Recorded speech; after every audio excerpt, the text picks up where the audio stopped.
Welcome, everybody.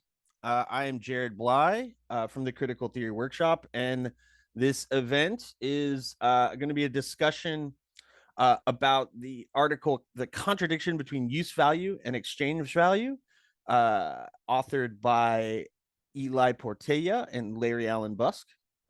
Before we get started, just a few brief announcements here for the Critical Theory Workshop. We want to draw everyone's attention to the upcoming summer school. It's going to be a hybrid summer school, so both online and in-person components for the summer school. You can fill out the application online at the website. We'll also drop into the chat here in just a moment a link and all the information for that. We have a number of upcoming events, so you can also check on the same website the events page. In particular, we just want to highlight coming up on the docket is the book launch for Physics of Capitalism, which will involve a discussion with some participants about this new book that just dropped. So go check out all of that on the events page at the CTW. And so now we're going to get started. So first, we're going to talk with our authors. We have Eli Portella. Eli is an assistant professor of philosophy at Florida Gulf Coast University, and Larry Allen Busk. Larry Allen Busk is a visiting assistant professor of philosophy at Ecological College. So without further ado, take it away. Thanks very much, Jared. Well, of course, the first thing we want to do is thank everyone for being here. So first of all, thanks to the Critical Theory Workshop for generously hosting us and giving us a platform to discuss this work. And also to our participants, our critics, so to speak, both Jeta Mulaj and Albena Azmanova, who've generously offered to read and respond and comment on this work, and I'm sure engage in what will be a riveting discussion. Thanks to Jared for moderating and doing all of the difficult work of keeping time, which we know is a challenge. And of course, to all of you who are in attendance for taking an interest in this work. So maybe just a few words about kind of the process of producing this article, which is long and arduous. If you just look at sort of the works cited, you'll know what went into this. If you just like look at how long the bibliography is, you'll know kind of what this took out of us, so to speak. But it was produced, in a matter of ultimately months in terms of the actual drafting, but really was the product, I would say even the culmination of about 8 years of conversations between Larry and myself. And, in many ways, when we published it, we felt like, okay, that's it. This idea is finally out there. It's finally available. It's not something we're simply just discussing among one another frantically in fits and spurts. But at the same time, as it was a culmination, we realized, oh, this is actually just the beginning. This is like the beginning of an intervention that will need to just sort of be constructed in long form over time. So all this to say, although it sort of lays the groundwork for many, we hope, future interventions, it is very much that. It is very much, sort of something which is, initializing is maybe a better way of putting it. So to say something about the stakes of what we're hoping to do, what we're aiming to do in this article. Well, what we aimed to do was to do a couple of things. One was to ask ourselves, really earnestly, what capitalism is, which would seem like sort of a rudimentary question, right? Especially for folks who have a background in Marxist theory, which Larry and I both do, and who just sort of spend a lot of time reading and thinking about the critique of capitalism. But taking honest stock of such a basic foundational category was something we felt was necessary, given, that we're sort of facing some pretty significant, political phenomena, nay, perhaps some of the most profound we've ever faced. And in the sort of subtitle of the article, I think we sort of allude to those, namely anthropogenic climate change, which is an existential threat, and the continued phenomenon of imperial domination, and the sort of mutual kind of imbrication of these two phenomena. So, the first was to sort of say, okay, what precisely defines capitalism as a mode of production, as a system, right? And by virtue of that, what precisely is its central contradiction, right? What is the sort of wrong-making feature, to borrow a phrase from the analytic philosophers, of capitalism? What precisely makes it bad, to put it in really rudimentary terms? And we consistently found ourselves encountering that, although it's talked about very frequently, there's a large volume of literature on this question. Um, it is often somewhat imprecise. Often, within the Marxist tradition as well as without it, but for our purposes, we're sort of confining ourselves primarily to within the Marxist tradition. There were some ambiguities, and these ambiguities left the tradition of the critique of capitalism among Marxists vulnerable to some pretty, troubling criticisms, and way more importantly, left us with fewer resources to deal with these two really pressing phenomena. And that's essentially why we decided to try to undertake this kind of intervention. And so for us, that was what was at stake. Not only better formulating the critique of capitalism to be more comprehensive rather than additive, but to address, again, these kind of two really fundamental problems facing, geopolitics today. Now, in terms of the substance of that critique, I think I'm going to turn it over to Larry, who is going to give us a little bit of an outline of kind of the central, arguments that we give in the paper. So Larry will do that for us. All right. We want to be clear that we don't understand ourselves as having invented this criticism. It's not unique or original to us. It appears in sort of sporadically, never really systematically articulated, but it appears sporadically in work by Baran and Sweezy, by Adorno, by the eco-Marxist theorist Joe Colville, a host of others. But to our knowledge, it's never really been isolated and articulated as a unique and distinct critique of capitalism. Uh, Basically, I'm going to read just a paragraph from the paper here. Basically, this account pinpoints a problem bearing on what production is for, that for the sake of which it takes place, its purpose, goal, point, or telos. The purpose of economic activity is to produce use values. Under capitalism, however, this aim is only incidental. Capitalism produces for exchange value, the maintenance and maximization of financial returns in a competitive market system. What is ostensibly a means to an end becomes an end in itself. Human production and capitalist production do not share the same animating principle or imperative, even though capitalist production is nothing except human production. Production by human beings should be production for human beings, but under capitalism, this condition does not obtain. This becomes especially problematic when producing for exchange value inhibits the greatest possible enjoyment of use values, i.e., when the goal of satisfying human needs and desires is sacrificed in favor of the structural imperatives of the economic system itself. So when we speak of a contradiction between use value and exchange value, that's what we mean, right? A contradiction in the sort of purpose or animating design of the production process. We refer to this critique alternatively as the critique of production for exchange value over and against production for use value, or more shortly as the telos of production critique.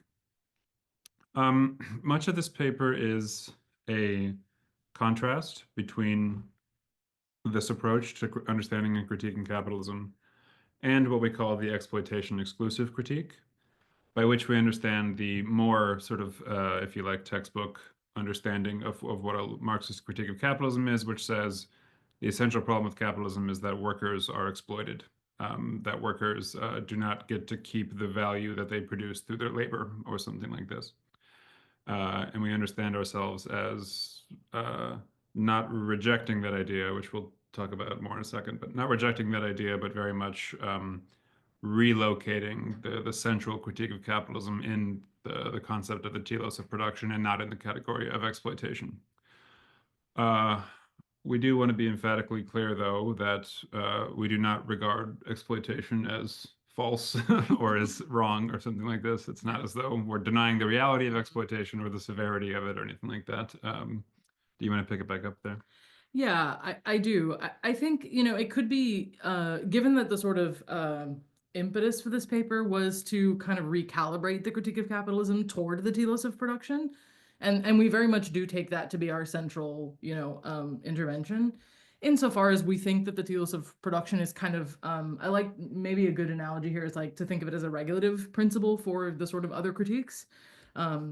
Given that that's what we're doing, I think it could be easy to read this paper as saying we're simply saying exploitation is no longer relevant or extant, as if exploitation was not occurring, right? It's empirically observable. It is in fact occurring. And, it would be, of course, patently silly of us to simply say it's not occurring. We're well aware that it's occurring. But its status within the critique of capitalism as the sole basis by which capitalism is ill-suited to human beings, antisocial, crisis-prone, and ecologically devastating, right? Or driving imperial expansion, for that matter, right? That's sort of where I think we are taking the sort of more classic interpretations to task. The argument, to put it a little bit more, straightforwardly, the argument is not that exploitation is, morally insignificant, that it is not occurring, or even that it is strategically unhelpful or unuseful, or irrelevant, but simply that it cannot be the sole basis of the critique of capitalism, insofar as there is something actually more fundamental, which makes, exploitation intelligible as a feature of capitalism in the first place. And for us, that's the telos of production. Now, I think, in many ways, it's not enough to simply say that the exploitation exclusive critique is inadequate in a number of ways, because we could certainly do that. There are really a handful of ways I think you could enumerate that, the exploitation critique doesn't explain a handful of things that many very well-intentioned and sort of justice-seeking folks want to connect to capitalism, right? I mean, we hear lots of really popular discourses about connecting climate change to capitalism or connecting imperialism to capitalism, that just will sort of say, right, they'll talk about capitalism's war on the planet, but they will in the very same breath say, well, capitalism is essentially about wage labor, right? Or something like this. And the same, goes for imperialism, when these phenomena clearly exceed, right, the category of exploitation. And so we have a couple of examples, I think, that can kind of, help to kind of crystallize why we think the telos of production critique can do a sort of better job, a more analytically robust and kind of comprehensive job at accounting for these kind of two phenomena. So one of which, in the sort of ecological register, is something like artificial obsolescence, right? Something that's, a product of market-driven, production which is oriented toward capital accumulation, toward, this sort of infinite treadmill, that stems from the telos of production, which, regardless of who owns the means of production, regardless of workers control production, need not necessarily be disrupted, right? In the article, we spend some time sort of critiquing the market socialists for precisely this sort of argument. And artificial obsolescence, right, might still obtain even if workers controlled production, if they were, producing in a globally competitive market. And if that was the case, right, we would still have a devastating volume of outputs. We would still be straining the Earth's finite resources. We would still be making even renewables temporarily unavailable in the cycle of resource use. We would still be, running into the same sorts of problems with basic ecological limits, right? In terms of infinite production on a finite planet, right? A basic kind of category contradiction that we confront now, right? The idea that you would generate, you would be producing phones that generate the need to rebuy them in a very short period of time. Apple's, patent AirPods, which last no more than a maximum of 24 months and are by design irreparable, right? They are designed to fail so that you have to purchase them again, is not something that can be resolved by worker control. Workers controlling them again, still operating within a competitive market, would still have an incentive to maintain higher outputs. Why? Because the relevance of their own work requires continued high outputs, right? If, again, the rest of the sort of overall aim of production is not altered, the fact that they are owning, the factory does not alter how the factory produces, right? These are actually analytically distinct features. And again, the sort of ecologically devastating things about that kind of production don't go away by virtue of workers owning the process, right? Again, we can have sort of a larger debate about, the possibility that, workers might develop a more ecological consciousness, but that is a separate question, right? And one that would, have to we would have to ask ourselves whether workers are imminently, necessarily by definition, going to be more ecological, which on empirical grounds, we don't have a tremendous amount of evidence for. On the imperial question, we can think of something like infrastructure under development, right? Certainly, we can explain, things like infrastructure under development, right? The lack of, basic vital services and roads is not terribly explicable, in the colonies by virtue of surplus value, right? It's not wage deflation that explains why roads lead toward mining, export-oriented mining centers, and not toward schools and hospitals. The roads are not constructed in order to extract more surplus value. The roads are constructed toward export-oriented or formerly colonially expropriated resources. The goal of production as a whole in those economies is clearly part of what is orchestrating how, production is being organized, both in part, part and parcel and as a whole. And so to some degree, right, again, for a long time, the theory of imperialism has sort of had this kind of ambivalence about it, right? It sort of explicitly relies on, the language of exploitation quite a lot, and even the technical category of surplus value. But there are just so many ways we can't account for things like economic dependence and, infrastructure under development, right, by simply saying that the exploitation of workers, is the cause of these phenomena. And certainly, if we sort of take Wolff's model of market socialism, it's unclear whether instituting market socialism in an underdeveloped economy would actually make any improvements, and in fact would make things severely worse, right? It's very possible that if you maintained a competitive global market economy, which Wolff implicitly does, there's a couple places in the article where we point to this. You're talking about Richard Wolff? Yes, sorry. Yeah. Yes, I'm talking about Richard Wolff's his model of market socialism. Yeah. In this sort of framework, right, if the global market is still the larger competitive framework within which these underdeveloped economies would have to function, suddenly the rapacious exportation of their natural resources, which goes by the name of extractivism in a lot of the scholarly literature, would have to be ramped up, not slowed. And in many ways that might exacerbate underdevelopment, not ameliorated. And so again, it's sort of another instance where a lot of, I think, conflation of the notion of socialism being synonymous with worker control.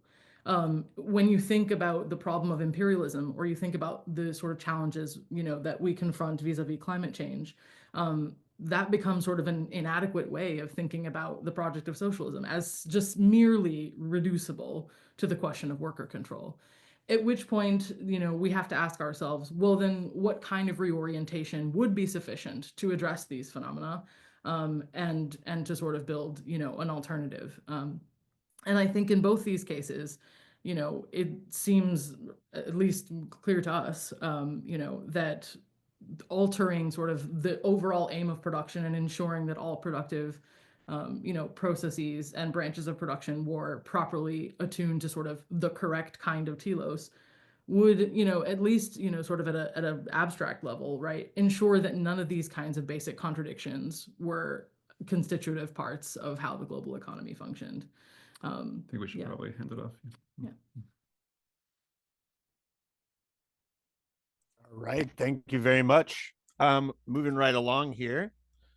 We're going to hear two respondents. The first respondent is going to be Jeta Mulaj. Jeta is a professor of philosophy at Toronto Metropolitan University. Jeta, please take it away. Great. Thank you so much.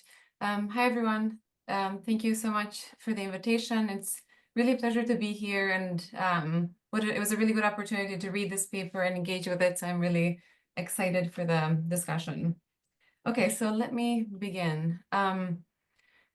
In their article, The Contradictions Between Use Value and Exchange Value, Busk and Portella focus on the grievances that motivate the critique of capitalism. They ask what defines the ills of capitalism that such a critique targets, or in short, as they ask, what is wrong with capitalism? Clarifying this, they remind us, is important not only for the project of critiquing capitalism, but also for articulating potential alternatives to it. Throughout the paper, the authors engage with critiques of capitalism that view it strictly as crisis-prone, exploitative, alienating, and irrational. And they argue correctly that such critiques overlook something essential, something present, though in different ways, in the works of people like Sweezy, Adorno, and Covell. At the most general level, this something that is missing from the dominant critiques of capitalism today is a focus on production. Critiques of capitalism that focus on production reveal the insufficiency of treating, for example, the exploitation of workers as the most fundamental problem of commodity production. Now, merely turning to production is not what distinguishes Busk and Portella's work. Rather, what sets their contribution apart is the contradiction that they argue lies at the heart of capitalist production. While some argue that the main contradiction is that between value and wealth, Busk and Portella take a different approach. They contend that the most fundamental problem with commodity production is a tension within it, and that is a contradiction, quote, in the production of use value and the production of exchange value. This contradiction, they argue, is highlighted by thinkers like Sweezy and Adorno, who focus on what capitalism production is for, or the telos of production. So these 2 points, the contradiction between production of use value and production of exchange value, and capitalism's telos, shape the paper's central argument and contribution. In particular, Busk and Portella, as we already heard, argue that the purpose of economic activity, quote, is to produce use values for the satisfaction of human needs. But in capitalism, they note, this satisfaction of human needs becomes at best incidental. This is the case, they argue, because capitalist production is driven by the production of exchange value for profit, and thus they write, quote, human production and capitalist production do not share the same animating principle or imperative, even though capitalist production is nothing except human production. Production by human beings should be production for human beings, but under capitalism, this condition does not obtain. As a result, they argue, this production for exchange value inhibits the enjoyment of use values, and the goal of satisfying human needs, again, becomes at best incidental. This account informs Busk and Portella's focus on the process by which exchange value in capitalist society in capitalist production trumps use value. Thus, they offer a new critique of capitalism, which they call a critique of production for exchange value, or the telos of production critique. Now, this paper is a timely and a much-needed contribution, especially when we are saturated by critiques of capitalism that overlook, if not entirely obscure, production. And one of the strongest merits of this paper is precisely this focus, which not only highlights the limits of other critiques, but also offers fresh perspectives on debates around climate change, the environment, and imperialism. This paper indeed has many, many merits, and these are just a few, but for now I would like to raise a few questions for further consideration and debate, particularly around 3 points which I see to be central to the paper's intervention. And as you will notice through my comments, I will focus primarily on the first part of the paper. And these 3 points I would like to focus on are, first, their understanding of the relationship between exchange value and use value. Second, their understanding of human needs. And lastly, their understanding of human production. So let me begin with the first. The authors focus on a contradiction between use value and exchange value, which they articulate as, quote, a contradiction between production for use value and production for exchange value, end of quote. They explore what it means to even claim that there is a contradiction between use value and exchange value, a point which they note is far from clear. I wonder if the lack of clarity may stem from the fact that there is no contradiction between use value and exchange value, at least if we follow Marx. This formulation or idea does not appear in Marx, but it indeed has taken a life of its own and been popularized by Marxists. After surveying some interpretations of this contradiction between use value and exchange value, Busk and Portella do not dismiss the idea of such a contradiction, as I would, but argue that it must be understood in relation to the telos of production. And to show this, they turn to Marx's account of the commodity as both a use value and an exchange value, emphasizing the latter eclipses the former as a telos of capitalist production. Thus, capitalist production is accumulation without end, ruled by exchange. To demonstrate the contradiction between use value and exchange value in relation to capitalism's telos, they turn to Marx's discussion of the gap between the product as product and product as exchange value in the Grundrisse. They interpret Marx's claim that, quote, exchange for the sake of exchange separates off from exchange for the sake of commodities, as implying that, quote, and this is Busk and Portella, as implying that human beings produce for the sake of use value, but capitalism produces for the sake of exchange value, end of quote. And they add that it is in this context that Marx claims that, quote, the differentiated existence of the commodity turns into a contradiction, end of quote. However, when one looks at these passages from the Grundrisse, which appear in the chapter entitled On Money, the first thing that stands out to me is the absence of a discussion of use value, let alone a contradiction between use value and exchange value. Marx here does speak of a difference that turns into a contradiction, but this refers to the commodity's double nature, which Marx defines as a specific product containing exchange value and an aspect that is manifest exchange value or money, which he argues strips away the connections to its form as a specific product with specific qualities. Now, one can absolutely read use value into this discussion insofar as a product contains exchange value because it is useful and thus exchangeable. As Marx notes here and elsewhere, the commodity is demanded and sold due to its properties, or we might say use value. Nonetheless, this does not imply a contradiction between use value and exchange value, but for Marx, if anything, a difference that turns into a contradiction between exchange value and money. Indeed, even the quote cited by the authors, where Marx describes exchange for the sake of exchange separating from exchange for the sake of commodities, is part of Marx's discussion of money. It refers to how commodities' dual existence as exchange value and money divides the act of exchange into purchase and sale and separates exchange from exchangers. Now, why am I pressing on this point?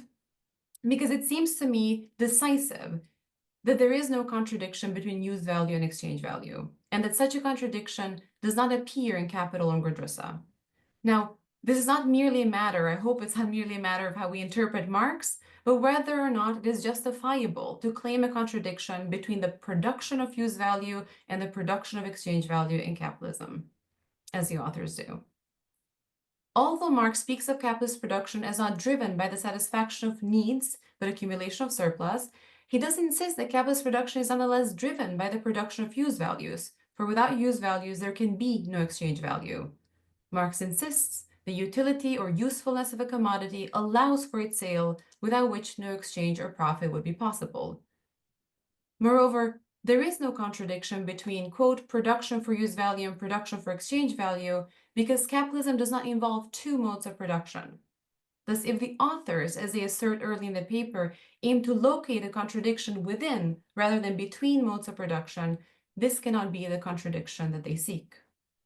That there can be no contradiction between production for use value and production for exchange value relates to there being no contradiction between use value and exchange value.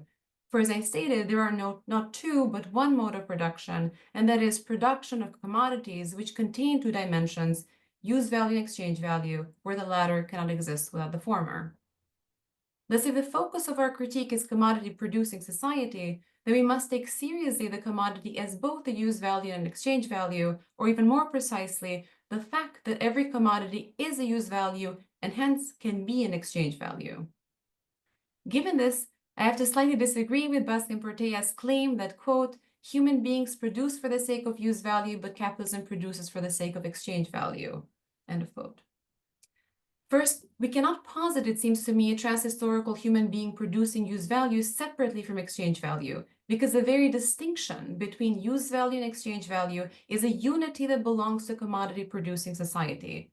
Like the category human being, value is not a transhistorical category that exists prior to capitalism, only to be overshadowed by exchange value in capitalism. Rather, use value is mediated by value, and exchange value is a form of expression of value. Neither, it seems to me, is exchange value the opposite of use value, for the opposite of use value, as Marx tells us in the first chapter of Capital, is value. In capitalism, then, as a society ruled by the principle of exchange, exchange value exists through and because of use value. Precisely because capitalism is driven by accumulation without end, exchange value cannot eclipse use value, for it relies on it for this very accumulation. Thus, while I agree with the authors that in capitalism production does not directly serve consumption, This does not mean that there is a contradiction between use value, or rather production for use value and production for exchange value. Even if consumption is indirect, what is consumed is nonetheless a commodity and thus both a use value and an exchange value. Thus, I invite the authors to say more about how they understand the relationship between these two dimensions of commodity and the production for exchange value and for use value. And I am particularly curious because there are a lot of moments when I fully agree with the account that they present. For example, when they argue, and quoting Marx, that the use value remains the sine qua non of exchange. But at other points in the paper, it seems to me that the argument might move away from this claim. For instance, when they use expressions like, quote, things become commodities rather than use values, or when they claim that capitalism seeks to maximize the exchange value but maintains what they call the semblance or illusion of producing use values. But is it not the case that capitalism still does produce use values and still produces for use, even if this is secondary to the pursuit of profit? For otherwise, there can be no exchange at all. Is it not true, as Marx notes, that use value is itself a vehicle for value? Now, with these questions in mind, let me turn to my second point, the author's understanding of human needs. Throughout the paper, there are references to human production, typically contrasted with capitalist production. For example, the authors write, quote, capital is not a tool of human production, but human production a tool for capital. Or, quote, human beings produce for the sake of use values, but capitalism produces for the sake of exchange value, end quote. As these quotes show, the authors align human production with use value and capitalist production with exchange value. Now, given everything I've said so far, it will not be surprising that I will take a bit of an issue with this. But let's grant this distinction, at least from the perspective of the telos of production, as the authors invite us to do, and conclude with them that, at least from this perspective, capitalism is driven by the production of exchange value and not use value. Even then, I worry that there is a problem with the argument. For while I agree that capitalist production is production for its own sake, that is driven, as they note, by endless accumulation of surplus value, this process, it seems to me, does not match or is not captured by the author's formula that, quote, capitalism produces for the sake of exchange value and not use value, end of quote. In fact, this formulation, I worry, conjures capitalism as a pure exchange value. Not only does it significantly undermine the centrality of use value, for exchange, for profit, but it also makes the persistence and reproduction of capitalism difficult to explain. For if capitalism is driven by the production of exchange value, not use value, my question then becomes, how can capitalism reproduce itself and persist without use value? Or even further, how can we explain the continuation of life if what is produced satisfies no human need? Of course, this cannot be the case, for capitalism produces exchange values insofar as it produces use values, which are exchangeable because they satisfy some need. While I agree with the authors that the satisfaction of the need is incidental, this does not mean that no human needs are satisfied. It simply means that the satisfaction is not essential. Given this, I must disagree with the author's claim that, quote, the laboring activity is converted into a means of profit-making rather than a means for the satisfaction of human needs, end of quote. In my view, this laboring activity can generate profit only if its products satisfy some needs. Busk and Portella might argue that while some needs are indeed met, this is not the primary goal of production, a view that echoes Adorno's claim that they reference early on in the paper that, quote, use values are produced not to satisfy human needs, but for profit, end of quote, a claim with which I wholly agree. But if this is the case, I wonder if they would agree with me that the argument would require a slight revision. For it is precisely because capitalist production is driven by exchange that it is bound to produce use values. Were it possible to do without them, it would. It is precisely because the satisfaction of needs is necessary that it remains incidental as opposed to non-existent. Capitalism is bound, perhaps despite its frustration, to satisfy needs, neither out of intention, benevolence, or malice, but because the satisfaction, however incidental, serves as a means to its ultimate end. So we cannot underestimate the importance of use value and the satisfaction of needs, however impoverished or false they may be, as Adorno reminds us in his analysis of needs as socially produced. And to highlight how my position on the centrality of use values differs from the authors, let me just briefly take their discussion of planned obsolescence as an example. The authors use planned obsolescence to demonstrate how, quote, production for exchange value comes into conflict with the greatest possible enjoyment of use values, end of quote. They cite examples such as companies designing peeler handlers that resemble potato skins that lead customers to accidentally throw them and thus have to repurchase them. Or they discuss industries like pharmaceuticals and health insurance companies that prioritize, quote, production for exchange value rather than production for use value, end of quote, arguing that diseases could be cured quickly or permanently, but companies avoid doing so because maintaining illnesses is more profitable. According to Busk and Portella, this shows, quote, in crystallized form, the contradiction between production for use value and production for exchange value. And they argue that, quote, production for exchange value directly contravenes the purpose of production for medicine, which they describe as the purpose of medicine being, quote, to make people healthier, its use value, end of quote. But doesn't, I wonder, planned obsolescence actually make the opposite case of what Busk and Portella claim?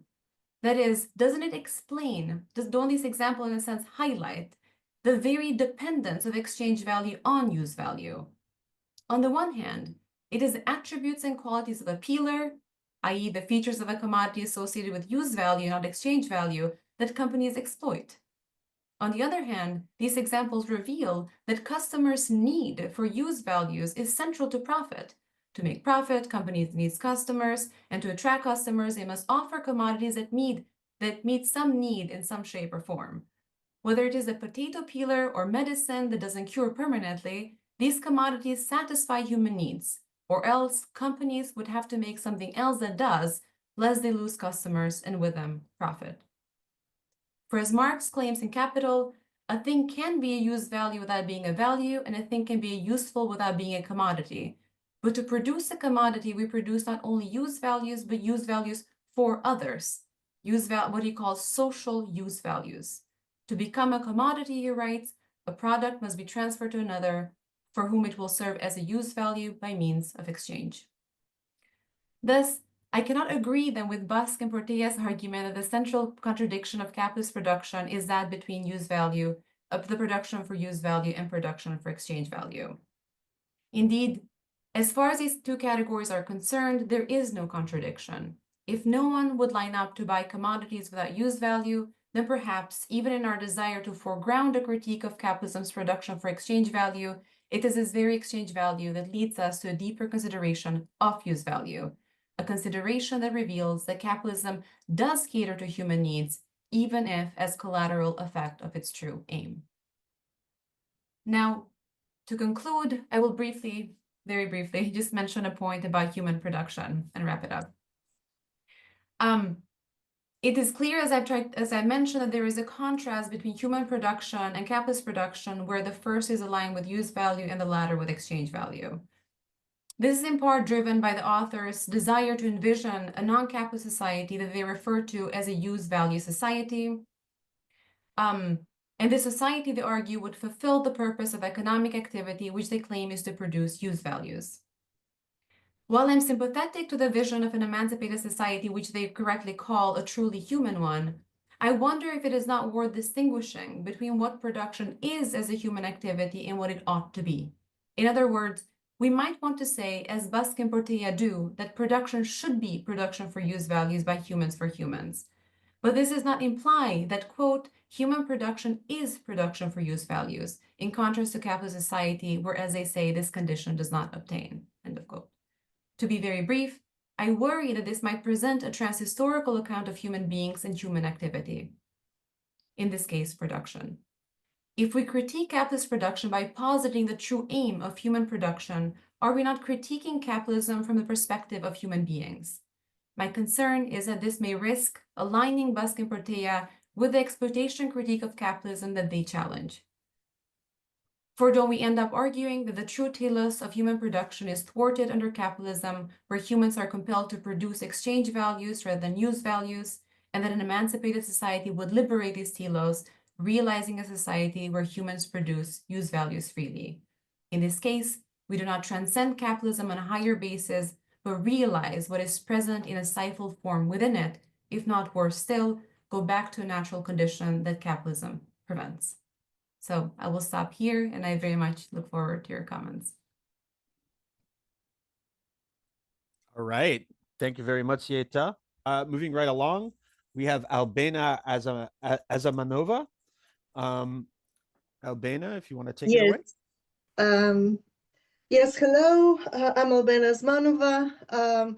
And first of all, let me say that as a co-editor of the journal Emancipations, which published this important article, I was really thrilled to be able to help this piece find a larger public, because really the goal of the piece aligns very well with the purposes of the journal to help craft an understanding of fundamental problems of capitalism today.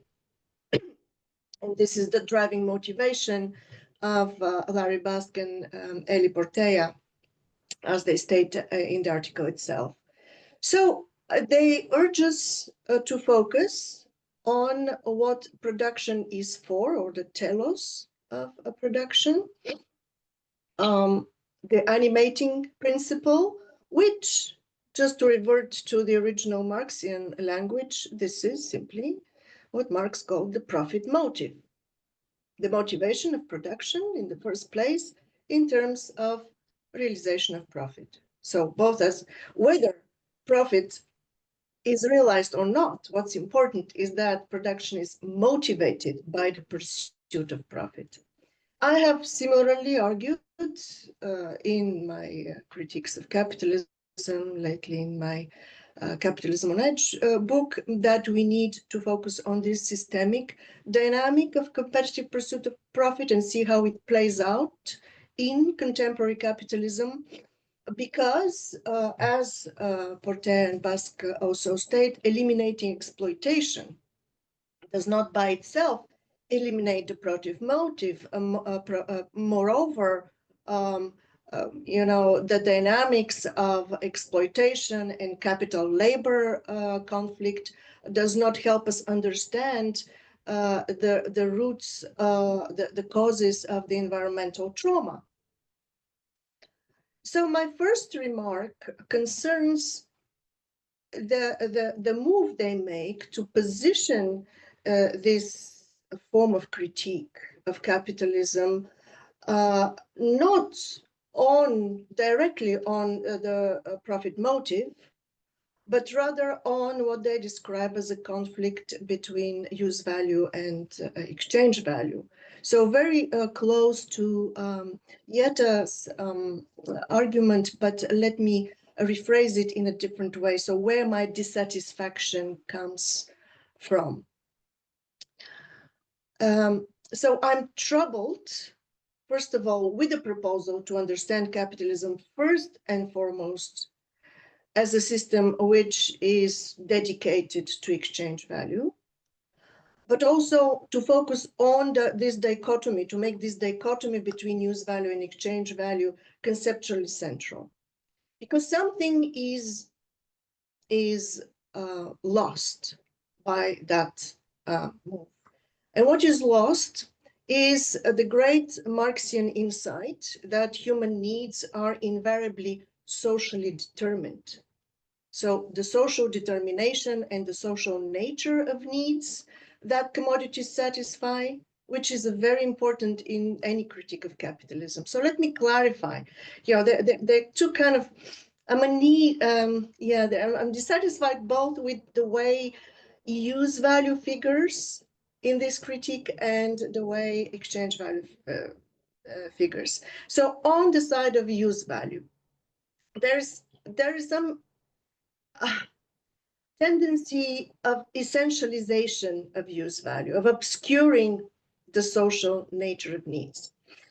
In the Economic and Philosophic Manuscripts of 1844, Marx emphasizes that the use value of a labor product is practical and objectively determined. That is, it inheres in the intrinsic characteristics of a product that enables it to satisfy a human need or want. So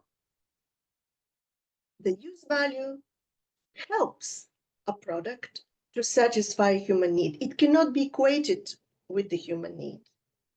The human need itself is socially determined. This becomes slightly more clear in a contribution to the critique of political economy of 1859, where Marx explains the utility of a thing makes it a use value.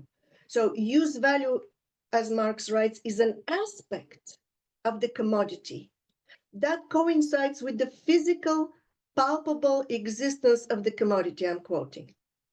But actually, in that same passage, he makes it clear that there is more to a commodity. And he describes it as anything necessary, useful, or pleasant in life, an object of human wants, a means of existence in the widest sense of the term. So, as I understand it, use values serve social needs, but those social needs are socially produced. So in that sense, capitalism first produces the needs, then products satisfy through their use value. And I believe that focusing too narrowly on that dichotomy between use and exchange value makes us lose sight of that dynamic of the social production of needs.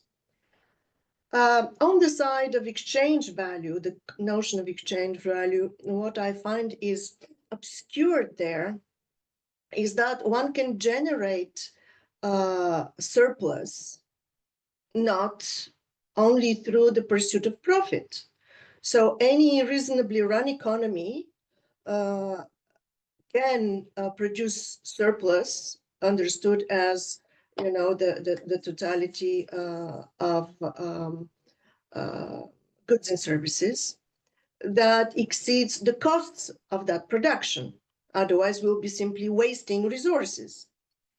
So I would think that I celebrate the shift away from exclusive focus on exploitation and on to the very process of production. But it seems to me that the remaining in the terms, in the Marxian terms of pursuit of profit, of the profit motive, it's an excellent term because it focuses on the motivation, exactly the telos of production, would be more productive exactly for the purposes that the authors set for themselves. So my question then would be, what do we exactly gain if we focus on exchange value and on exchange value rather than on the profit motive directly, as I do in my work? So my next remark concerns the political implications of this project.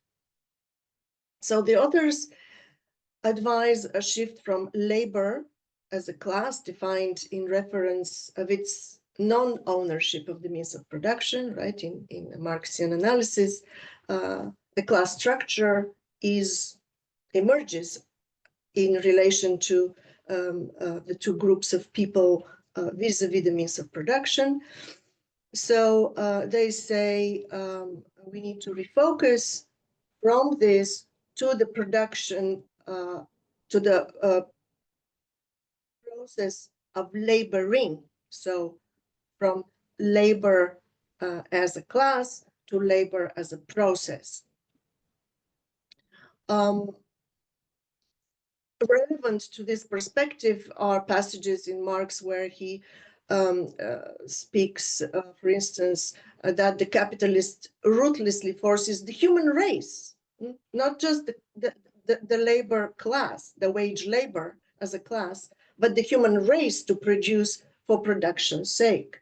So this incorporates also the capitalist class as a laboring class in that sense, class subjected to the dynamics of the pursuit of profit in the process of economic production.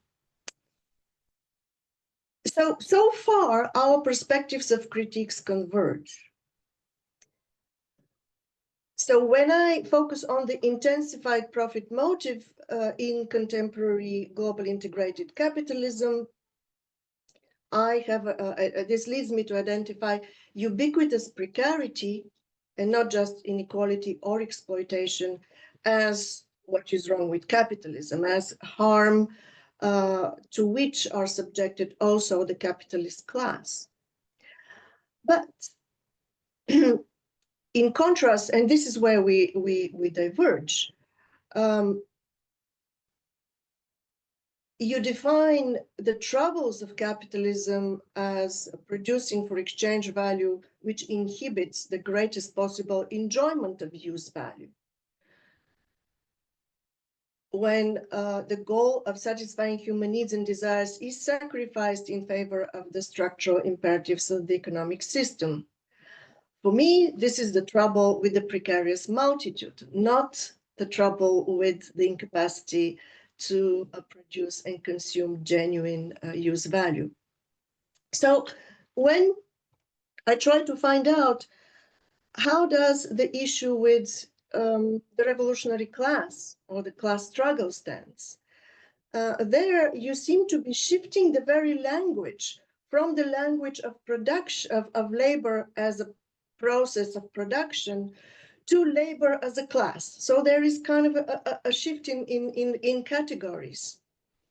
You reposition or relapse even the analysis of capitalism from labor as a class to labor as rather than to labor as a process. And here I'm reminded of Werner Bonfeld's argument in his book, A Critical Theory of Economic Compulsion, that capitalist society does not reproduce itself despite social antagonism, but because of it. To take the class conflict around exploitation, the gains the working class obtained in terms of better working conditions and better pay has in fact fortified capitalism. So I would be very cautious of bringing the attention back to understanding the troubles with capitalism in terms of class antagonism. And so then I would like to ask, now, in what sense, if we subscribe then to the understanding of a class struggle in this as a class antagonism between capital and labor, how do we exactly see that? You're right, if one stands to benefit from such a transformation towards a society that is not committed to the profit motive, it is surely the working class. So you really go back to this, classical wage labor analysis focused on wage labor when it comes to, the social forces and the political subject of change. So this is what I want to ask you to clarify.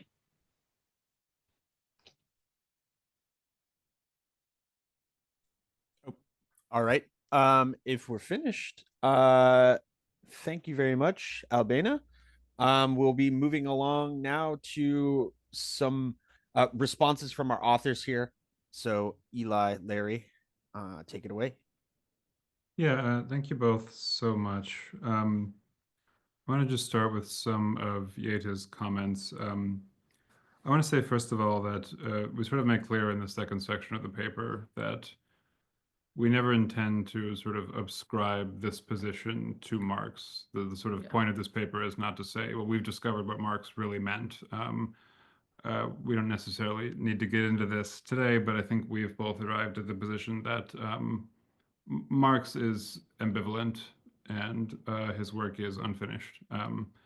Having said that, I think we quite agree, Jeta, that there's no contradiction in saying that a given commodity has a use value and an exchange value.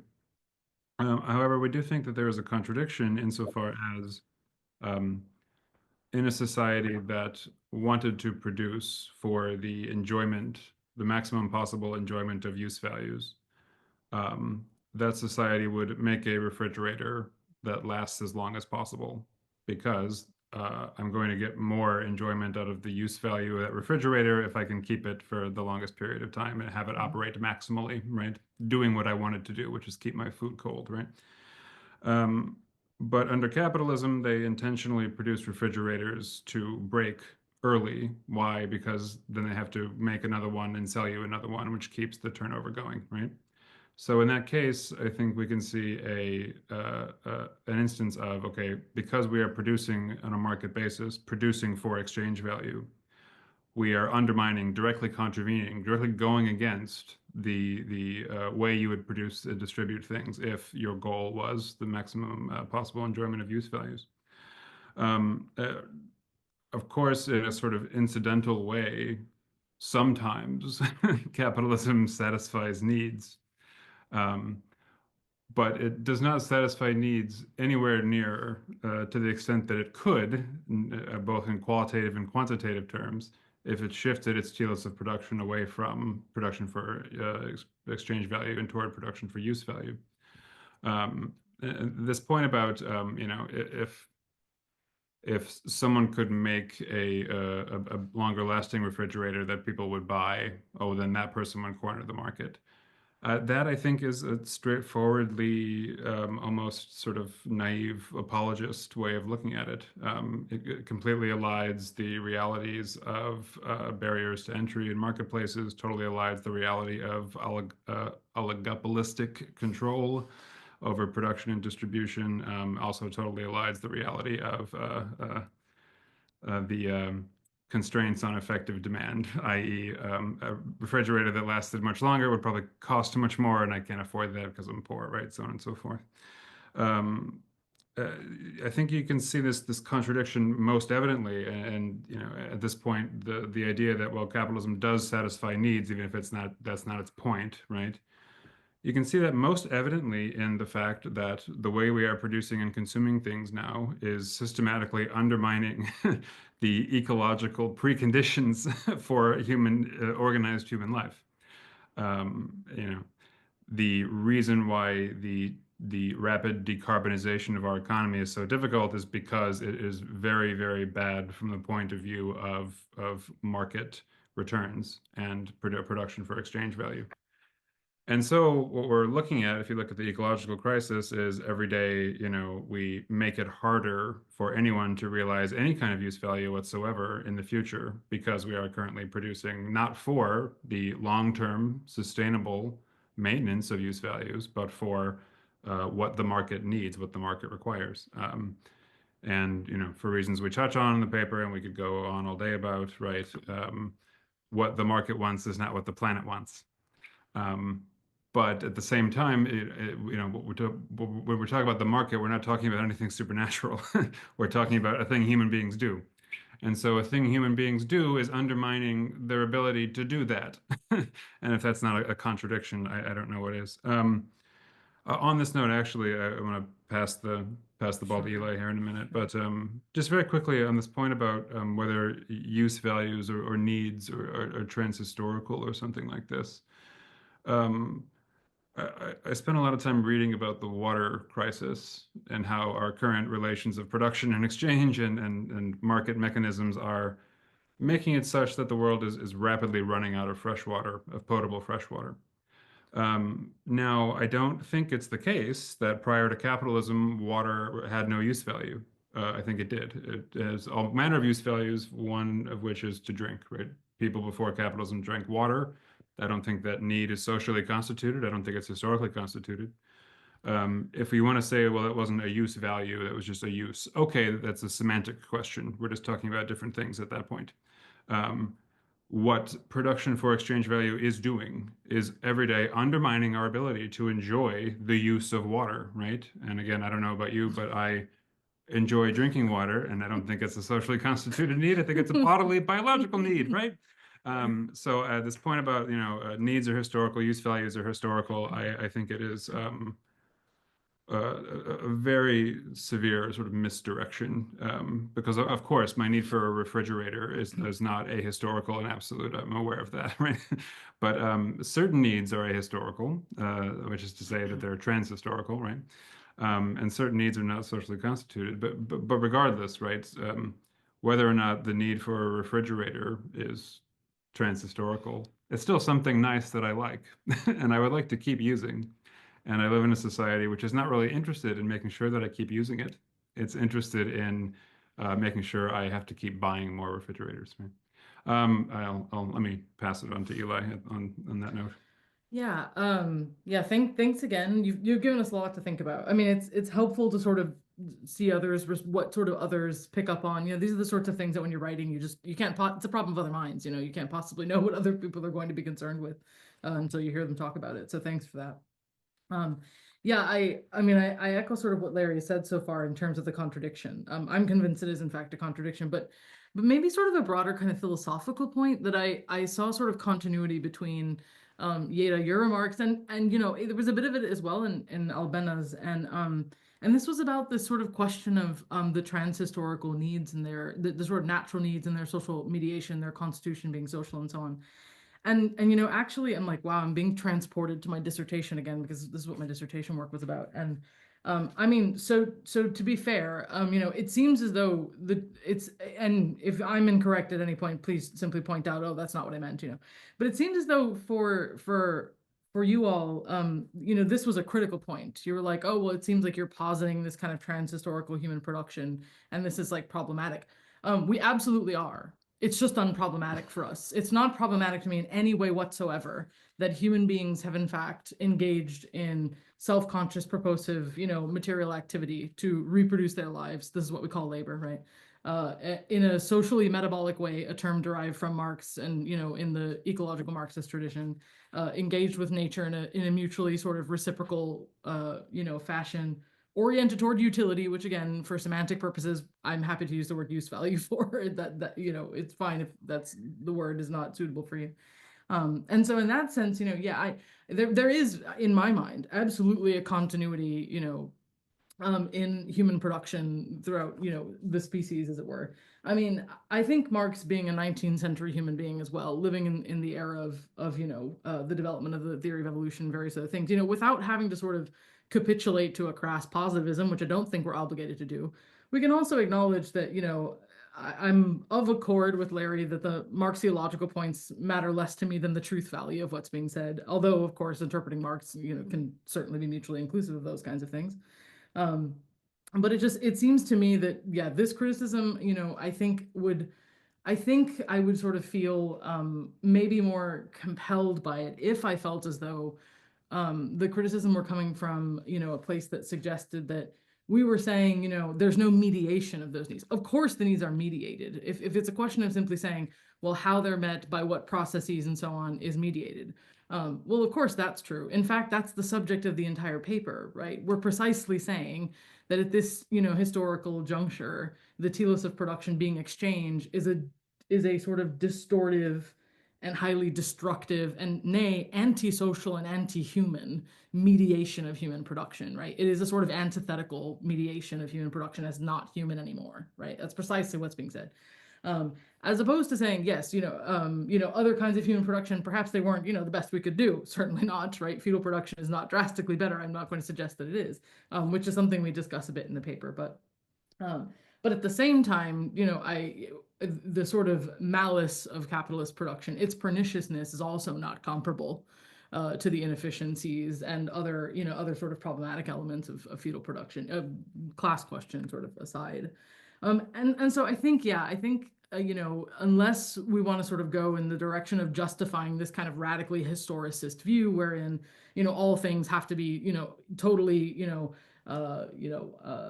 reducible only to their historical form, well then, yeah, of course. I mean, it would be very difficult to justify a view like ours, or frankly, a view like anyone's, I think. I mean, to be perfectly honest with you know, I mean, if we're going to take the view that all things are strictly confined to their radically historically specific contingent conditions, I mean, I think we'd find that many of our justice claims go out the window, and lots of our other political economic claims go out the window. And so at a certain point, then I start to sort of ask a broader question about the foundations of our critical theory more broadly.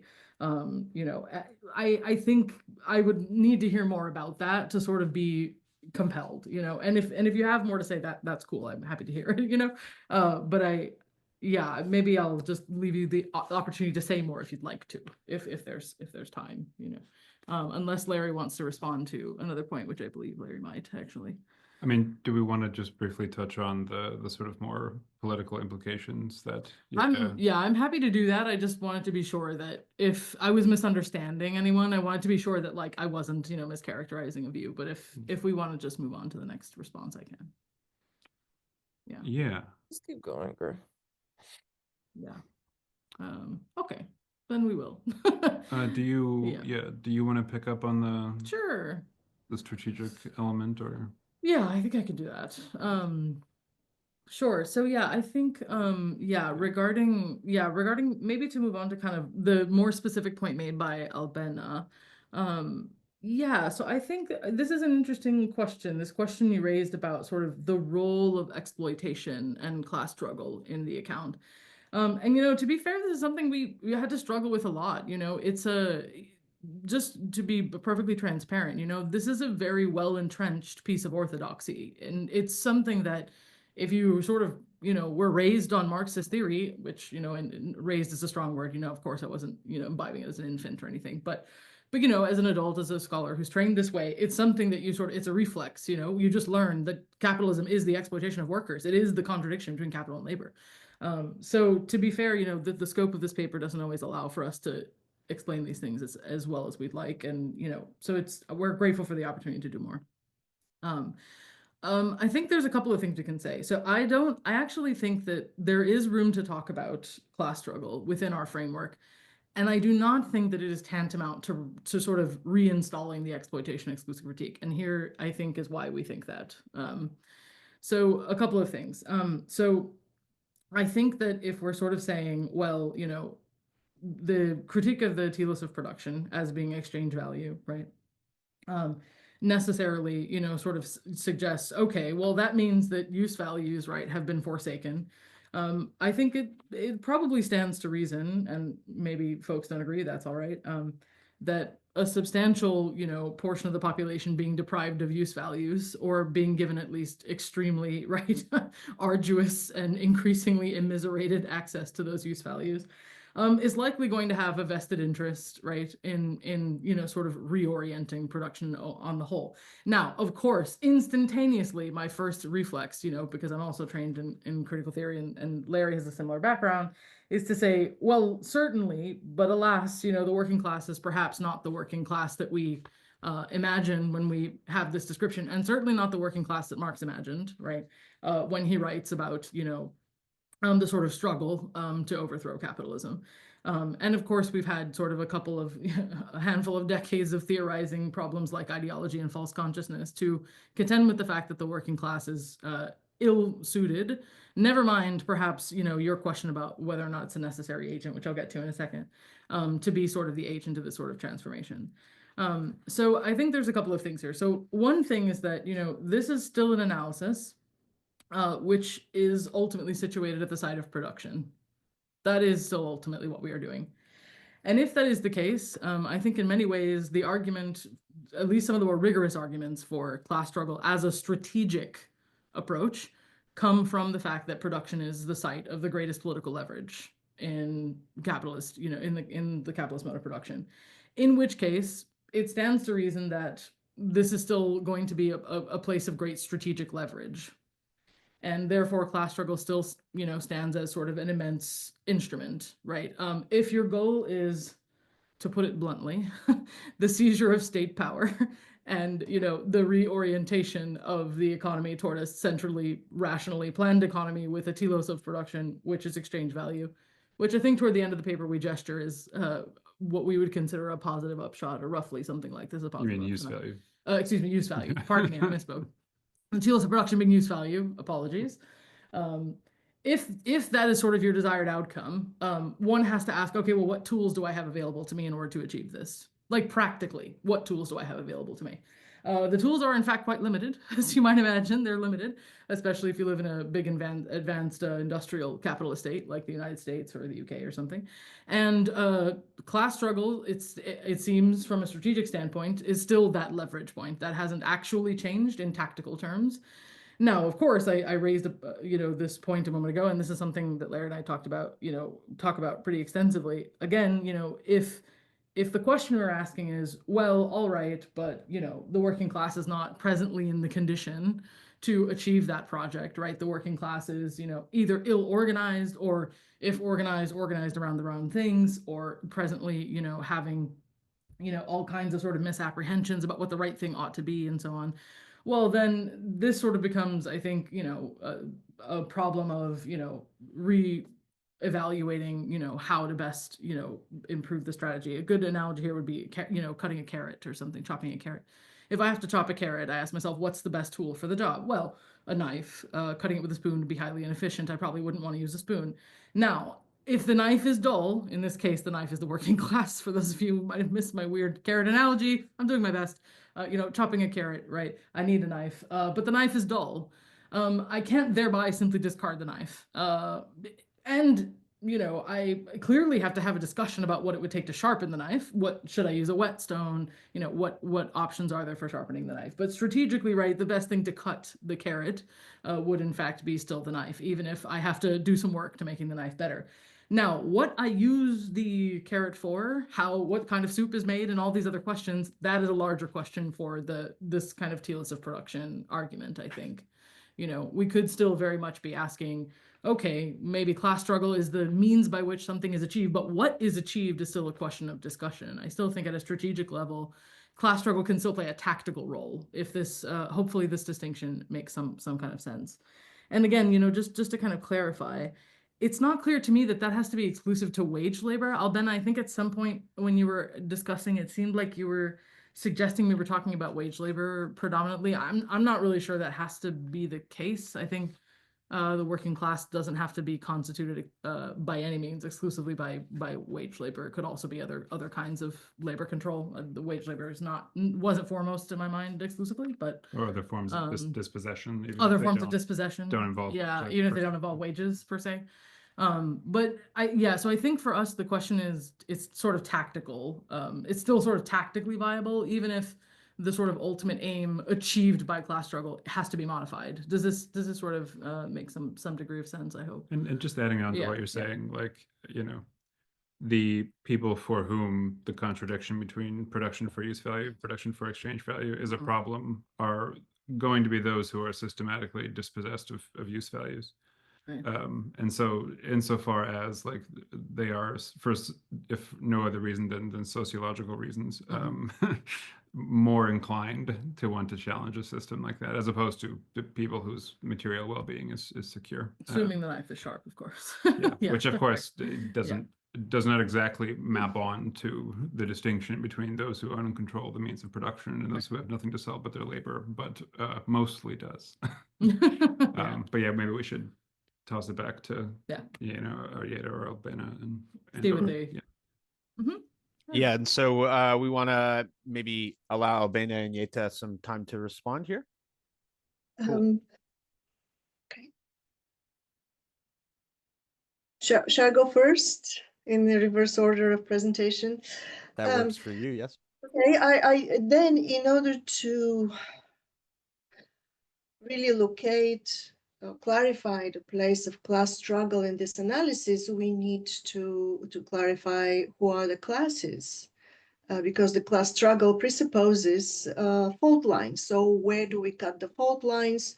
You say those who are systematically dispossessed of the enjoyment of use values under present conditions. This is how you define the struggling, the class that has an interest in changing that system. But okay, those who are systematically dispossessed, that's not exactly as you agreed, not wage labor. But interestingly enough, increasingly these are the small owners, the self-employed. So actually those who own the means of production, But that ownership of the means of production does not guarantee that they are not systematically dispossessed of the enjoyment of use values in your language. Remember the Gilets jaunes in France. The protesters who took to the streets because they claimed that the green tax on fuel that was imposed was making it impossible for them to drive to work. And those were mostly small owners, self-employed people. So if then the class divide cuts across the way Marx defined the class fault lines, then that necessitates a new, very well articulated class analysis to pinpoint what is this structure or institution that generates the systematic division between, antagonistic classes. Okay, that would be my invitation for maybe further elaboration of this theory, where this line of analysis would lead us in terms of the political fault lines. Eli and Larry, maybe we want to just kind of go back and forth. Do you want to respond to this, and then we can move to Jeta's response to your response? Yeah, I can do it if it's Okay. Yeah, I mean, I think this is a good question insofar as we're trying to sort of map on Marx's, most narrow definition of class vis-a-vis the sort of more, variable contingencies of how this shapes up in the contemporary world. I will say that almost all of the time when we describe people as small owners or as self-employed or something like this, it's mostly euphemistic, because most of the time those people are indebted or mortgaged to banks and therefore to the owners of finance capital.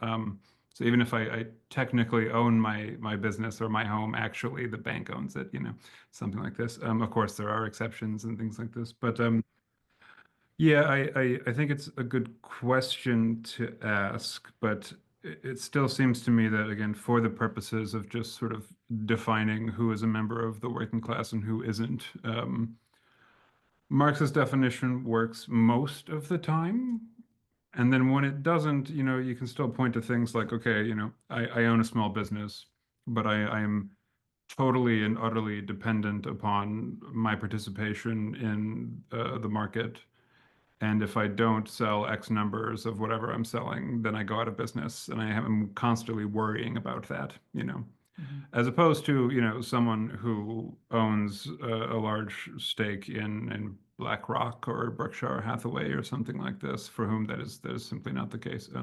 That is not sociologically precise, what I just articulated, but it's the beginning of an answer, again, to what is, I think, ultimately a very good question. Did you want to add anything, Eli? No, I don't think so. I think you all covered it. All right, Jeta, do you want to maybe respond? Yeah. Thank you so much, Larry and Eli. I will just mention 2 points. So one, I wonder if you would agree with me on the one hand that, like, talking about people lacking use value seems to me to be a different thing from saying that there is a contradiction in capitalism between the production of use values and production of exchange values.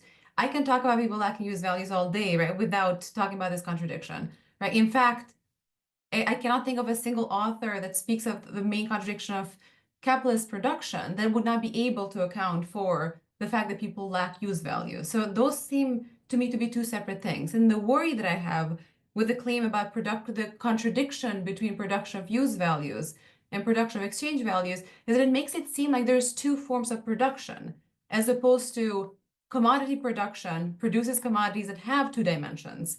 So that is where my intervention was. I do not see, whether we want to stick with Marx or not, how we can make the claim that there are 2 simultaneous forms of production occurring that are in contradiction with one another. So that's, again, so as opposed to use value and exchange value being dimensions of the commodity. That's one. And two, just very briefly about the point about transhistorical categories. I agree with you. I don't have a problem with being transhistorical per se. The question is how and for what purpose.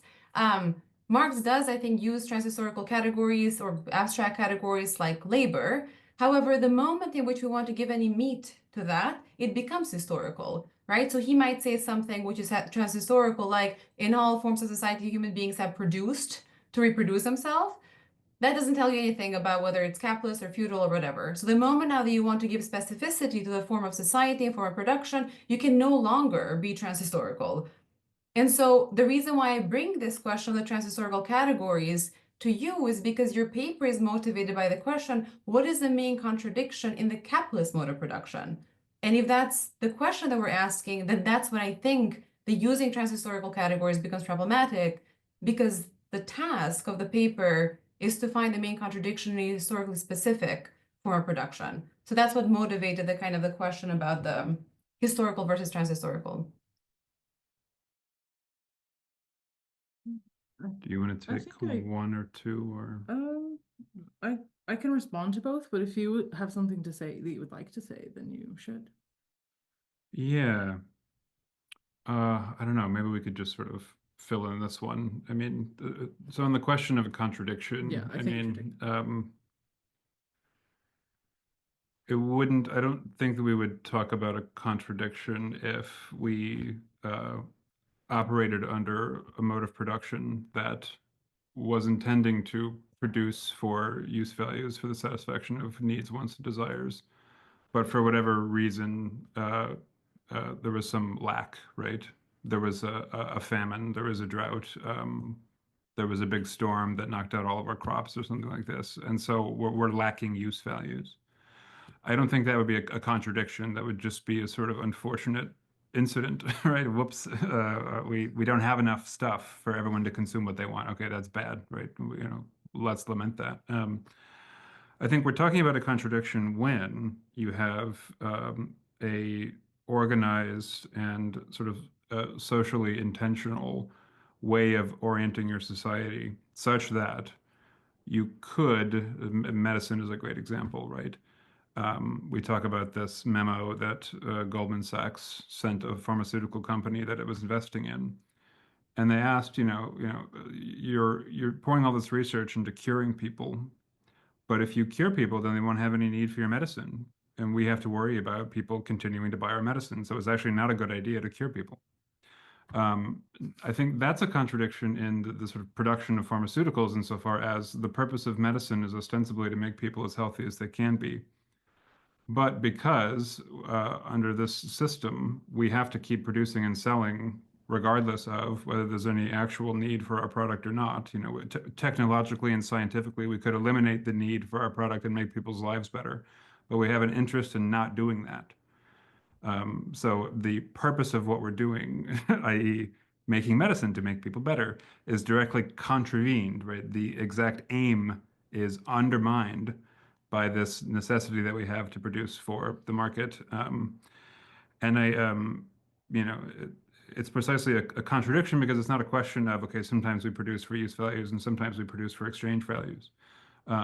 As you touched on with regard to Marx, right? Of course, the commodity has to have some use value. So capitalism is never totally away from use values. Otherwise, it wouldn't be a contradiction.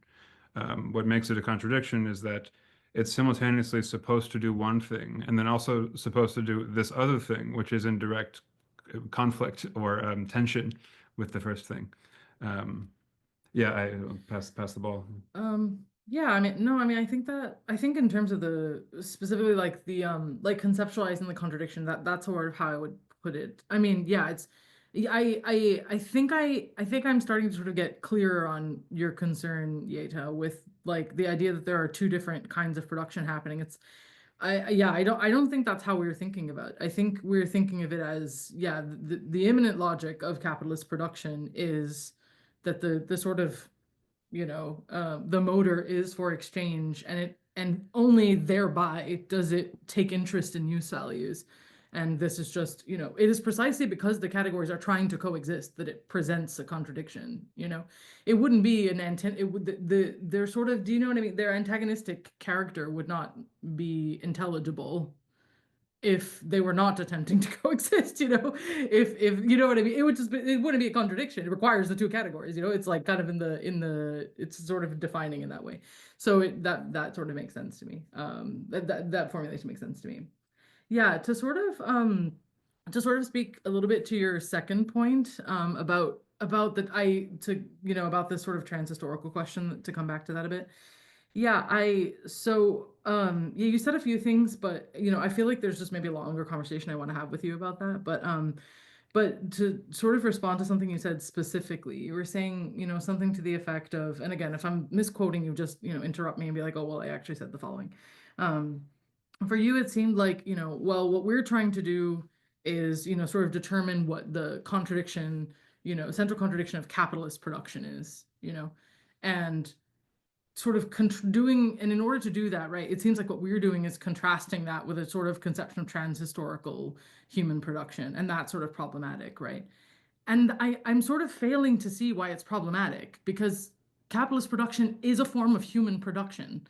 And its extreme reification is our failure that we continually forget that it is human generated. Now, it has become inhuman naturally because, it's this sort of non-conscious, and again, it has this kind of anti-human impetus built into it and so on that we're trying to point out. That's sort of the goal of the article, right? But that sort of, I think maybe part of the kind of broad intervention of this paper is actually to say, right, capitalism exists on this kind of long continuum of human beings trying to reproduce themselves.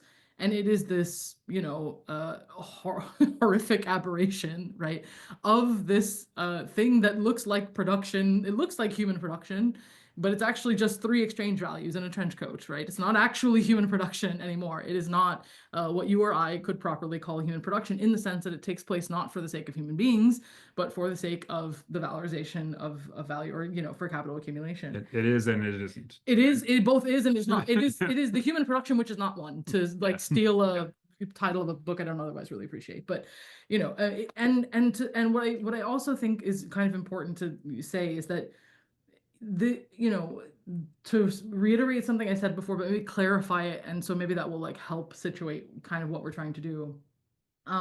This is very much, and I think Marx's work is too. Here I'll make a Marxiological point, which is something I generally refrain from doing in this conversation, but I think this work and Marx's work is predicated on a philosophical anthropology. If it is scantily articulated, I don't think it's not. It's because it's not there. I think it's because it's presupposed, which maybe that's part of the problem.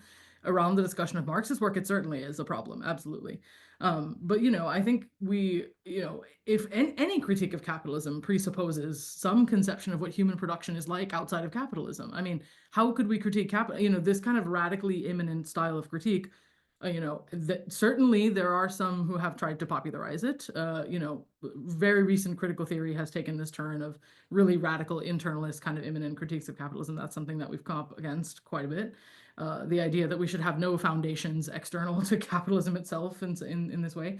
I'm just sort of not convinced that it's logically consistent, A, to do this, and B, like necessary. I think it's sort of an unfortunate, tendency that some theorists have to sort of reject any and all foundations, of sort of wanting to pose a critique from the human perspective. Well, what perspective should we use then?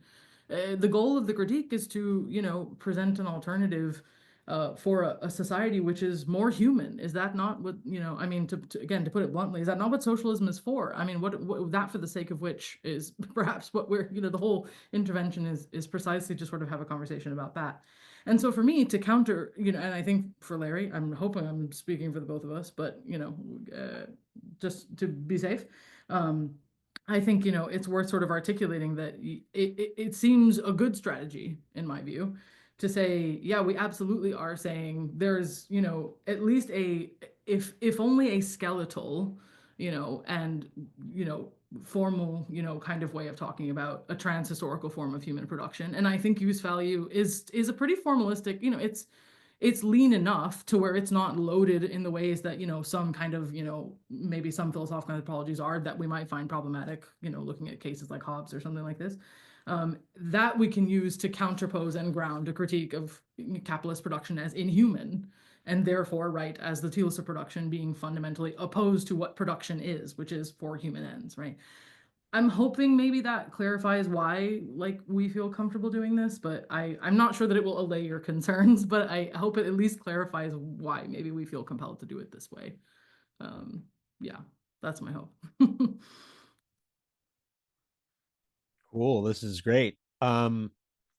So I suppose we should turn now. We've probably got about 15 minutes. It's up to everyone's um, level of fatigue, really, I think is determined in the last instance here.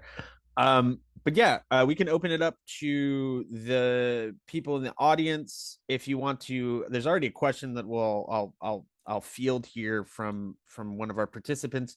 But also, if you want to use the raise hand function to, state your own question, you can do so now, and I'll sort you out. Or otherwise, you can do what Kumi James has done is just type it into the chat here. But Kumi James has a question. I'll try my best I can to encapsulate it here. Isn't the commodity dialectical because it is the trading of use values for exchange values? I'm assuming so she says that I guess I'm not understanding how you can separate them in capital. Want to maybe try to respond to this? Yeah, we're very much trying to get away from thinking about the categories of use value and exchange value in terms of the commodity as such, right? As we detail, I think Jeta mentioned this, as we detail in section, is that section 2 or section 1? Section early on in the paper. Early on in the paper, we sort of catalog, various scholars who've tried to theorize this idea that there's a contradiction between use value and exchange value. And they always focus on, okay, a given commodity, a cup, right, has a use value and it has an exchange value. I know there's a contradiction somewhere, right? And people talk about it various ways. We actually try to get away from that idea. It's not so much that we are interested in talking about a contradiction between the use value of a cup, i.e. to drink out of, and and its exchange value, $5, There's not a contradiction between drinking and $5, right? We do think there is a contradiction between a system of production that is ostensibly oriented toward use values, i.e. the satisfaction of human needs, wants, and desires on the one hand, and a system of production oriented toward the greatest, the maintenance and maximization of financial returns on the market, insofar as the latter often comes into direct conflict with the former. So shifting the level of analysis from like the individual commodity with both use value and exchange value to the question of, okay, what is production for? Why are we doing this? And I think, I've talked about a few today, but in myriad instances, you can see decisions being made at the level of what to produce, how much, and how to distribute things. That would not make sense if our goal was let's produce so people can enjoy things, as opposed to let's produce so we can keep producing tomorrow. Because as Marx says in Capital Volume 1, capital forces human beings to produce for production's sake. And production really ought to be for humans' sake, because production is the thing that humans do. Yeah. Yeah, I think that the last question is also maybe trying to think about what like money is, because money is obviously, money at the level, as you say, of individual commodities. Money sort of sublates that contradiction, right? Because it's a commodity whose use is for exchange. But yeah, I really like this. Like your perspective seems to be stepping away from maybe the empiricist emphasis on individual commodities and talking about value as a social relation, right? I will shut up now, and because I see Gabriel. Gabriel, you want to jump in here? Yeah, sure. First of all, I'd just like to thank everybody for such a rich conversation. I think it's really great that there's some disagreement and pushback, but also opening up various perspectives on similar problems. So I appreciated all of the exchange. What I was going to offer is kind of a framing, I guess, of the intervention that the two authors have shared with us that I think would help in the direction that you're headed in, because my sense of your project is that you're interested in diagnosing how capitalism functions as a total system on the one hand, and then secondly, raising the question of transition. Like, how do we get out of this system and move towards a better system? And that you want to call into question the centrality of exploitation as really the focal point for a lot of certain Marxist debates. And it struck me that Marx's claim in the critique of the Gotha program that there are two fundamental sources of value or wealth, and that is nature and human beings, namely through labor. That goes a long way to explaining how this total system operates, and that is that it engulfs and destroys nature, and within nature, human labor, because human beings are part of nature, in seeking to accumulate value on a global scale. And that overall system actually functions, and I'm thinking here of the work of Ali Qadri in particular, because I think he's pushed this point the furthest, as a metabolic system.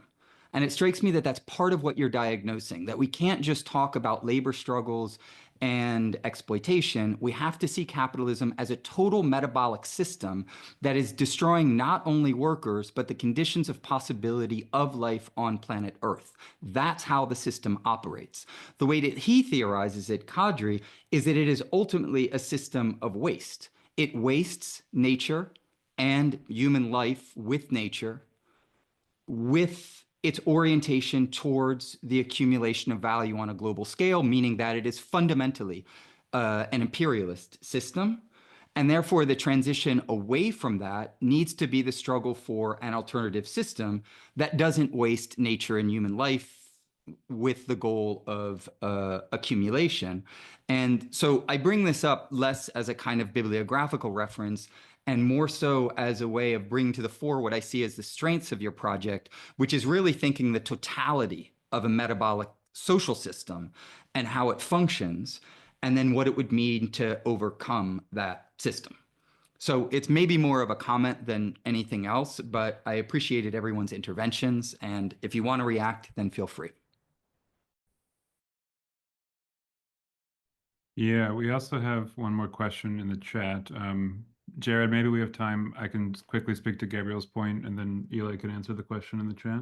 I mean, yeah, we can go till 2 if you, or 3, excuse me, if you want, which means you have 20 minutes. So we have another question, and yeah, go ahead. Yeah, I think that's a very good way of putting it, Gabriel. And just to sort of add on to that a bit, and maybe connect it back to some of Albena's concerns as well. Part of the motivation of this piece and what we're doing moving forward is trying to shift the horizon of a sort of post-capitalist vision beyond what we frequently see, which is essentially a sort of model of worker cooperatives or worker control over production, or workplace democracy or something like this, or even, you know, just the horizon of inequality, right? You know, often implicitly we observe even folks on the very far radical socialist left, you know, who seem to have a vision of socialism that means, you know, all the workers get private jets too, or something like this. And obviously there's very substantial ecological problems with that. But part of the motivation for this project is trying to compel us to put categories like nationalization and centralized economic planning back on the sort of political and theoretical agenda, as opposed to just, you know, more power to the workers, which of course I love workers, but that's not a sufficient condition for actually, as you alluded to, Gabriel, saving the earth. Right? Yeah. Yeah, and just, I mean, to elaborate slightly on this kind of upshot point that Larry is making, you know, it's, you know, it, on the point of loving workers, no, I'm kidding. You know, the argument is essentially that workers benefit most from these centralized planned, you know, sort of models. I think that, you know, what is often sort of it's a bit of a sort of theoretical confusion that you have to be, I think, really, you know, kind of exploitation exclusive or workerist to be concerned about, you know, the welfare of the working class, which, the argument here is like, I think for us, our concern with the, majority of the human population, which largely falls into that category, right? The global working class is the Earth's majority, right? Is that a global, centrally planned, rationally planned economy will, result in a sustainable, habitable climate future, and not, an imperially led climate apartheid, which is, probably what we're staring down the barrel of. Yeah, just to sort of respond to Miles's question in the chat. So thanks for the recommendation, though, Gabriel. I'll definitely look into that, though. Yeah, so to respond to Miles's question, this is a bit complicated. Yeah, so why hasn't the critique been developed previously if it was already there in Adorno and Baran and Sweezy? Well, a couple of reasons. I mean, so again, not to sort of attribute this view as being like central to Marx, because I don't think that Marx is not saying this is my central and foremost critique of capitalism. It's also in Marx. I mean, in the paper, we have like a stack of citations where Marx, in our opinion, clearly alludes to, I think this is, a problem, right? I mean, again, it's foundational to the category of, the commodity. So it's not something that he was sort of unaware of. I think there are kind of some historical reasons. I think the phenomenon of anthropogenic climate change and the existential threat it poses to our species has forced our perspective toward the telos of production in a way that other phenomena have not been able to do, which of course does not have an effect on the fundamental truth value of that critique, but certainly, maybe a good way to think about this is it's just sort of been historically activated, as it were, in our sort of intellectual perception by the fact that, at the very least, if we're going to say that capitalism is driving climate change and we want to have a coherent and not just additive approach to that, then it seems exploitation can't be sufficient, and it seems this is like a better diagnosis, which I think we're convinced of. So clearly it's sort of tied to the emergent historical conditions. So I think that's one reason. Another reason is, again, and this is not a criticism, it's just sort of a neutral observation. A lot of Marxist work is unfinished and ambivalent, and so within the Marxist tradition there's really much dispute.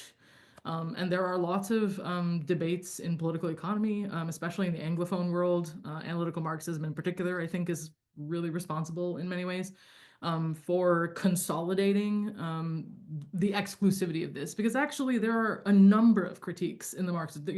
I'm working on a book project, and in it, I listed out like six different critiques of capitalism that are, apparent in Marx himself, never mind the subsequent Marxists. There's anarchic production, there's the fetters, there's a tendency of the rate of profit to fall. Not all of them have created equal in terms of rigor, but they are there. And so, it seems to me that, the sort of trajectory of certain strains of Marxist theory have just sort of grown dominant in academic literature. And so they just tend to sort of be overrepresented. And I think that has a lot to do with it as well. In theoretical debates, they tend to just sort of take up a lot of space. And so the exploitation exclusive critique, again, as sort of a self-consciously, I'm going to exclude all other sort of domains of the sort of critique of capitalism. I first of all don't know that it's a global phenomenon. That's another thing to sort of, I don't have time to really elaborate on that, but I can tell you it's not. From experience of writing about anti-colonial Marxism, it's not universal. But in the Anglophone world, I think those early debates have done a lot to shape that. So that's sort of a preliminary answer I would give. I don't know if Larry has something to add to that, though. Yeah, just very briefly. Yeah. Building off of what you were saying, Eli, I think that most people who articulate this critique that we quote or cite in the paper, these people are to one degree or another interested in sort of maintaining their sort of Marxist badges. And because Marxism has, we think probably largely incorrectly, been sort of equated with the critique of the exploitation of labor, all of these people, to one degree or another, they always, they articulate this critique that goes beyond the exploitation of labor. But then, because they need to sort of not risk losing their status as a Marxist theorist, Because I need to let you know that I still am a Marxist. I need to just come back to exploitation. So a number of them, not all, but a number of them sort of articulate what we are calling the telos of production critique, but then sort of say, oh, yeah, but never mind, it's all exploitation at the end. I think that's true of Sweezy. It's definitely true of Yeah, Sweezy. less so Yeah, Baron. less so Baron, but yeah. But so the just to again to add on to what Eli said, it's a sort of embarrassment, right? It's the embarrassment of insight. Like I've opened the door to a different critique of capitalism, but I'm afraid to go in because that's not what I'm supposed to do. Right? I'm supposed to just stick to exploitation of wage labor because I'm a Marxist, and that's what Marxists do. Well, can I add on one more thing? I'm being harsher than Eli would. No, and actually, well, there's something historical about what Larry is saying that we're not talking about, which is partisanship in the midst of the Cold War. That's another, it's like they're not just afraid of losing their badges for no reason. It's not just like, oh, I'm afraid of not being called a Marxist anymore. It's also a question of global, an identification with being a fellow traveler, ensuring you're not criticizing the Marxist camp at a time when it's under assault. Actually existing socialism is like visibly under attack. So debates in political economy are also being mediated by not wanting to be perceived as so heterodox so as to be confused with a CIA intelligence agent, And so, and again, I don't want to sort of impute this is not a moral, I'm just sort of trying to point out that it complicates the terrain on which the debates occur because folks are sort of afraid of being identified as too sort of outside of the party line, or outside the party line in ways that are actually weirdly within it. And, so there's kind of the fear of either being, insufficiently or sufficiently identified with, certain strains of Marxist theory vis-a-vis the Cold War. And again, we don't have time to kind of elaborate on that, but that is a really massive mediating feature in a lot of these kinds of, especially early political economic debates. Yeah. There's another question here in the chat from Lucian M. Ferguson. They say, thanks so much for the great paper. Building on Gabriel's question, they were wondering to what extent you accept the view that capitalism is a totality. Earlier in the discussion, you suggested that you were suspicious of the idea of immanent critique, but if we indeed have no access to a standpoint outside of capitalism's totality, then excuse me, I messed up in reading this. Access totality. How do you think about the critical perspective you are adopting in this paper and your project moving forward? I can take this one. That's okay. Yeah. So without sort of diving into the more epistemological element of your question, and also to connect back to something that Jeta was talking about, we do experience, however, in however a fractured and blinkered way, we do experience the satisfaction of needs and desires under capitalism. This water that I'm drinking I'm not going to use the prop again, but this water that I'm drinking is good. It satisfies my thirst. I like that, right? I don't really like not having water. I enjoy having water, right? There's a feeling that I have under capitalism, however totalizing it is. Same thing with medicine. You mentioned AirPods earlier. Whatever you like, refrigerators and so on and so forth. So these are satisfied under capitalism, and I enjoy them under capitalism. And yet, I'm also painfully aware of the depravity and the lack, whether in myself or in others, that isn't necessary. And I think this is the crucial point. I think it would be kind of pointless to criticize capitalism if a certain degree of privation, and certainly the privation that we see in contemporary capitalist society, was necessary. Precisely because it's evident that this is a sort of elective phenomenon. From that vantage point, you can say, hey, this need, this want, this desire is being systematically blocked, not by natural necessity, but by a social condition. And I don't think you need to sort of somehow step outside of capitalism to realize that. I don't know if you want to add anything. I think actually this is just clarificatory, Lucian, if that's how your name is pronounced. Forgive me if I'm butchering it. Yeah, for the record, the category of imminent critique is it's a complicated, the interpretation of that category is not uncontroversial. How it's interpreted and by whom, again, even between generations of the Frankfurt School, that interpretation is, is complex. So all I was sort of referring to earlier, this is just a clarification, is just there are sort of internalist interpretations where I think some folks are reticent to say there is no outside standpoint from which we can view the existing sort of, mode of production or system or form of life, if you want to use Yegi's term again, which I don't favor, but, I think she sort of tends in this direction as well. That is not a position I think is terribly tenable, although I have to say, it depends on what you mean by inside and outside. And these kinds of spatial metaphors, I don't know, are always terribly helpful. And so in that sort of that's what I'm expressing skepticism about. There's actually, although Adorno is mentioned in the paper, I don't know that it's entirely accidental that we don't frame the paper around this kind of discourse, even though both of us have backgrounds in the Frankfurt School, because a lot of the debates around immanent critique, I think, actually can be sometimes sort of misleading about sort of the level of abstraction and the level of analysis that we might want to be carrying out. So I just want to clarify that was sort of what I was referring to earlier, in case I was just sort of being confusing, which is very possible. But thanks for your question. Yeah.